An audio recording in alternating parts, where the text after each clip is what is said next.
Hello friends, स्वागत है आप सभी का हिंदुस्तान जीएस वर्ल्ड में। दोस्तों, अभी लगातार एग्जाम जारी है, तो उसमें इतिहास का प्रश्न बहुत महत्वपूर्ण योगदान रखता है, निभाता है। तो क्यों न हम उसको भी मजबूत करें। दोस्तों, शुरुआत करते हैं हम इतिहास के बौद्ध धर्म से। सिलसिलेवार ढंग से पढ़ते जाएंगे और इतिहास को एक दिन खत्म करके छोड़ें। तो दोस्तों, जो चैनल पे पहली बार आए हैं, चैनल को सब्सक्राइब करें, लाइक करें एंड कमेंट करें। तो चलिए, बौद्ध धर्म से रिलेटेड कुछ महत्वपूर्ण प्रश्न आपके बीच। सबसे पहले पूछा जाता है, बौद्ध धर्म का संस्थापक कौन था। तो दोस्तों, बौद्ध धर्म का संस्थापक कौन था? गौतम बुद्ध था। कौन था? गौतम बुद्ध। ध्यान में रखेंगे, काफी महत्वपूर्ण प्रश्न। इसे एशिया का ज्योतिपुंज भी कहा जाता था। क्या कहा जाता था? एशिया का ज्योतिपुंज। दोस्तों, इसका जन्म कब हुआ था? तो इसका जन्म 563 ईसा पूर्व में कपिल वस्तु के लुम्बिनी नामक स्थान पर हुआ था। पूछ देता है, गौतम बुद्ध का जन्म कहाँ हुआ था? तो लुम्बिनी में। अगला, इनके पिता का नाम क्या था?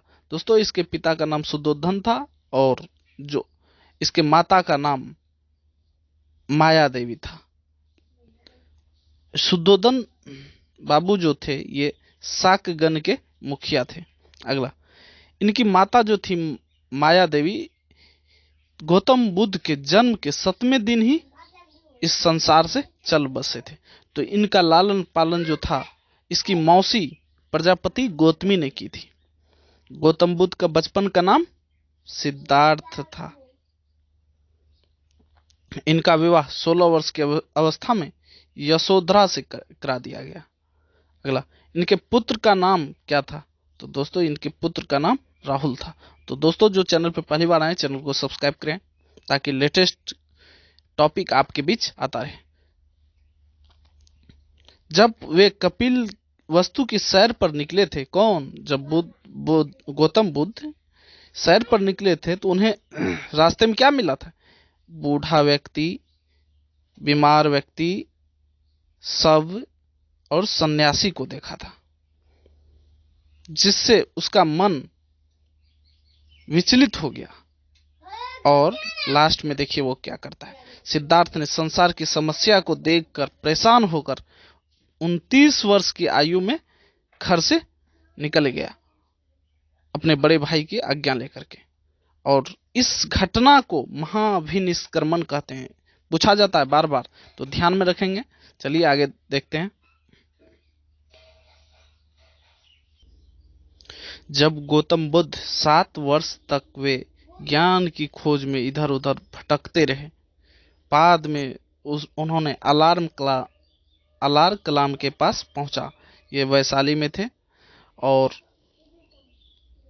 उदक रामपुत्र नामक 2 गुरुओं से शिक्षा ली थी। तो पहले अलारम कलाम जी से मिले थे, उसके बाद उदक रामपुत्र जी से मिले थे। अलार अलार कलाम सांख्य संप्रदाय के अनुयायी थे। 6 वर्ष की कठोर तपस्या के पश्चात वैशाख पूर्णिमा की रात निरंजना नदी, इसको फल्गु नदी भी कहते हैं या पुनपुन नदी भी कहते हैं इसको, के किनारे पीपल के वृक्ष के नीचे ज्ञान की प्राप्ति हुई। तो दोस्तों, इसको किस नदी के किनारे ज्ञान की प्राप्ति हुई थी? तो निरंजना नदी। अभी वर्तमान में इसको फल्गु नदी भी कहते हैं। कितने वर्ष के तपस्या के बाद? 6 वर्ष के तपस्या के बाद। और उन्होंने अपना प्रथम उपदेश, बार बार पूछा जाता है, किस जगह दिया था? सारनाथ में दिया था। कहां दिया था? सारनाथ में। ये काफी महत्वपूर्ण हो जाता है, जिसे बौद्ध ग्रंथों में धर्म चक्र प्रवर्तन कहते हैं।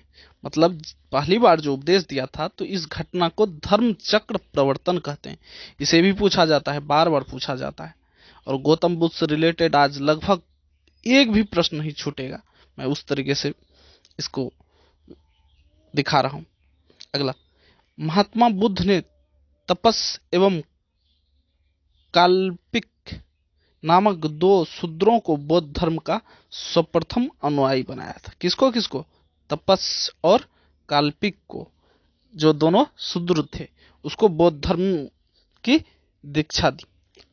बौद्ध धर्म में सर्वाधिक उपदेश, बुद्ध जी ने सर्वाधिक उपदेश जो दिया था वो किस जगह दिया था? श्रावस्ती में। सबसे अधिक उपदेश श्रावस्ती में दिया था। बौद्ध धर्म का सबसे ज्यादा प्रचार कौशल राज्य में हुआ था। तो चलिए आगे देखते हैं। बुद्ध के 5 प्रिय शिष्य थे। बुद्ध के कितने प्रिय शिष्य थे? 5। कौन कौन सब? अनिरंध, आनंद, उपली, सारिपुत्र और मोदगल्यान, ये 5 पुत्र थे। बुद्ध के प्रसिद्ध अनुयायी शासक था बिंबिसार, प्रसेनजीत, उदयन, ये सभी बुद्ध के अनुयायी थे। हालांकि बाद में ये लोग जैन के भी अनुयायी रहे थे, उदयन ये सब। बुद्ध अपना प्रचार प्रसार करते हुए मल्लों की राजधानी पावा पहुंचे, जहां वे एक लोहार के अम्र वाटिका में ठहरे थे। कहां ठहरे थे? पावापुरी में। एक लोहार का जो अम्र वाटिका था, मतलब आम का बगीचा था, वहीं पे ठहरे थे। बुद्ध को खाने को कुछ दे दिया गया, जिससे रक्तातिसार हो गया और भयानक पीड़ा, दर्द उत्पन्न हुआ। फिर वे कुशीनगर पहुंचे, जहां 483 ईसा पूर्व में 80 वर्ष की अवस्था में उसकी मृत्यु हो गई। इस घटना को महापरिनिर्वाण कहा गया। किस जगह मृत्यु हो गई थी? कुशीनगर में। पूछा जाता है कि बुद्ध जी की मृत्यु कब हुई थी? 483 ईसा पूर्व में। कहां हुई थी? कुशीनगर में। 80 वर्ष की अवस्था में हुई थी। संजोग देखिए, इस समय भी वैशाख की पूर्णिमा थी। बौद्ध धर्म के 3 रत्न, बौद्ध, धम्म और संघ। बौद्ध भिक्षुकों के निवास स्थान को विहार कहा जाता था। क्या कहा जाता? विहार। शायद इसी के नाम पे जो अपना बिहार का नाम पड़ा है। क्या है कि धीरे धीरे इसका बोलचाल में परिवर्तन होता गया, विहार से बिहार हो गया। और यहाँ ज्यादातर हो सकता है बहुत सारे जगह पर विहार मिला होगा, इसलिए इस जगह का नाम बिहार पड़ा। और पूजा के स्थल को चैत्य कहा जाता है। कार्ले चैत्र गुफा है एक ठो। चलिए आगे चलते हैं। चतुर्थ बौद्ध संगति के बाद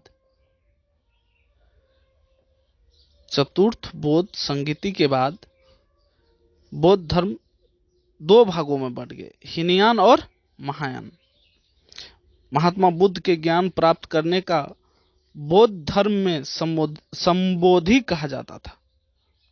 महात्मा बुद्ध के ज्ञान प्राप्त करने को बौद्ध धर्म में क्या कहा जाता था? संबोधि। अभी तक तो नहीं पूछा गया है, लेकिन हो सकता है आगे पूछा जा सकता है। बौद्ध साहित्य के 3 पिटक थे, सुत्त पिटक, विनय पिटक और अभिधम्म पिटक। अपने प्रिय शिष्य आनंद के आग्रह पर बुद्ध ने वैशाली संघ में स्त्रियों का प्रवेश को अनुमति दिया। किसके आग्रह पर? अपने प्रिय शिष्य आनंद के आग्रह पर। पूछा जा सकता है। आजीवक संप्रदाय का स्थापना किसने किया था? मखली पुत्र गौसल ने किया था। यह संप्रदाय बुद्ध के समकालीन थे। पूछा जा सकता है, नहीं जाता ही लगभग। क्वेश्चन को देखते आ रहे हैं बहुत सारे एग्जाम में कि आजीवक संप्रदाय का संस्थापक कौन है? बौद्ध धर्म की पवित्र दिशा कौन सी है? दक्षिण। क्यों दक्षिण की ओर ही बुद्ध भगवान जो हैं अपनी यात्रा शुरू किए थे। बौद्ध धर्म का प्रचार पाली भाषा में किया जाता था, और ये इस बार पूछा भी गया था 67वीं बीपीएससी में, किस भाषा में किया गया था। अगला चलते हैं, बौद्ध संगति। ये काफी महत्वपूर्ण है दोस्तों। जो चैनल पे पहली बार आए, चैनल को सब्सक्राइब करें, ताकि इस तरीके का लंबा है बट महत्वपूर्ण भी है। तो छोटा हम तो कर नहीं सकते, छोटा करेंगे क्वेश्चन छूट जाएगा। तो इसलिए थोड़ा डीपली पढ़ें, लेट से ही पढ़ें, टाइम लगे लेकिन कंप्लीट पढ़ें। तो ये देखिए, अब चलते हैं प्रथम बौद्ध संगति। ये 483 ईसा पूर्व में हुआ था, राजगीर में। इसकी अध्यक्षता किसने की थी? महाकश्यप ने। किसके शासनकाल में? अजातशत्रु के शासनकाल में। द्वितीय बौद्ध संगति 383 ईसा पूर्व में हुआ था। कहां हुआ था? वैशाली में, साबाकामी की अध्यक्षता में। और इसके समय राजा कौन थे? काल अशोक। तृतीय बौद्ध संगति, तृतीय बौद्ध संगति 255 ईसा पूर्व लगभग पाटलिपुत्र में हुआ था। इसके अध्यक्ष थे मोगली पुत्र अशोक के समय में यह हुआ था। काफी चर्चित है, ये पूछा जाता है ये और चौथा और पहला, दूसरा उतना नहीं पूछा जाता। चतुर्थ बौद्ध संगति प्रथम शताब्दी में हुआ था, यह कुंडलवन कश्मीर में। इसके समय अध्यक्षता जो की थी चतुर्थ बौद्ध संगति का, ये वसुमित्र ने की थी और उपाध्यक्ष जो थे अश्वघोष थे। अश्वघोष थे और ये कनिष्क के समय कश्मीर में हुआ था। तो दोस्तों कैसा लगा है एक बार कमेंट जरूर करना। तब तक के लिए मिलते हैं अगले वीडियो में। जय हिंद। और ये बुद्ध से रिलेटेड सारा इंफॉर्मेशन समाप्त होता है।